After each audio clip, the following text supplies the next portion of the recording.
Hi, I'm Priya. It's another mini blog. ఈరోజు weekend కాబట్టి లేట్గా లేచాను. ఇంకా బ్రష్ చేసి ఆఫ్టర్నూన్ హాస్టల్ ఫుడ్తోనే అలా సర్వైవ్ అయ్యాం. ఈవినింగ్ మాల్కి పోదామని ఉండే. ఎందుకో వీకెండ్ వస్తే ఒక్కడైనా ఖచ్చితంగా పోవాల్సిందే. ఇక్కడ సిగ్నల్ పడింది, సో వచ్చి staring in the cars. Christmas కాబట్టి ఖచ్చితంగా మాల్లో ఏదో స్పెషల్ డెకరేషన్ చేసే ఉండొచ్చు. See the Christmas tree. ఇక్కడ బన్నీస్ అండ్ టెడ్డీ బేర్స్ కూడా ఉండే. The children are just playing at them.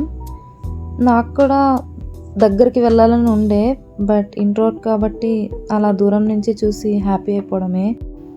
హర్ట్కి ఇష్టం ఉన్నా సరే బ్రెయిన్ చేయనీయకుండా ఆపేస్తుంది అనమాట. ఆ చిన్న పాప ఆ డ్రెస్లో చాలా క్యూట్గా ఉండే. అలా ఒక వీడియో తీసుకొని విండో షాపింగ్ కంప్లీట్ చేసుకొని ఇంకా ఒక రౌండ్ మాల్ అంతా తిరిగేసి ఇలా బయటికి వచ్చామంటే ఏదో ఒకటి తినడం ఇస్ మ్యాండేటరీ కదా. So went to McD and ordered some of our favourites. ఇంకా తినేసాం కదా, చలో పీచి. డేని బిగ్ బాస్తో ఎండ్ చేయడం is a must. So that's how my day vent.